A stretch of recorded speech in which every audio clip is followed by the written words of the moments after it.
I know tens of thousands of people, and I know thousands of people extremely well, and I know hundreds of people deeply well. There is no correlation between how much money someone makes and their level of happiness. I have friends who make $47,000 a year and are the happiest people I know. Their work-life balance is on point. They're part of 2 soccer teams. They play video games. They watch every show they want. They take 2 vacations that they scrap together, and they're freaking happy as hell.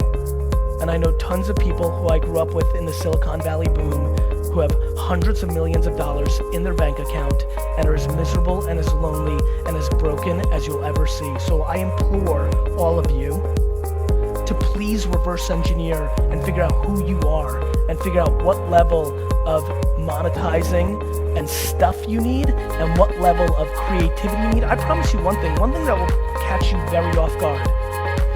I should be way more rich. I leave money on the table every day. I've left ungodly amounts of money on the table. I spend tons of times sending DMs and engaging with people, meeting people randomly and not cashing in. I actually believe the statement I'm about to make.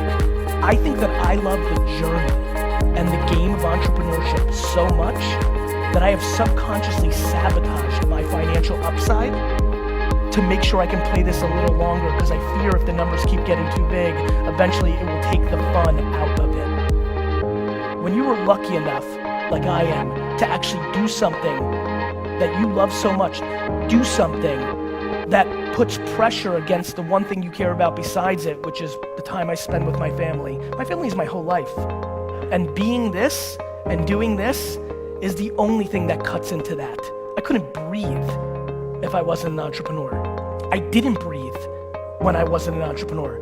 That's the reason I got D's and F's in school, because I just couldn't be me. And I'm not capable of that. And so I think being here excites me, because I think coming to not LA, San Francisco, New York, London is always more fun for me. It always feels a little more practical. It always feels like there's a little bit more chips on the shoulder, which is what I have. But I want to remind everybody, just because you didn't grow up with a trust fund, just because you don't live in Silicon Valley, the market doesn't care. If you're good enough, you will win.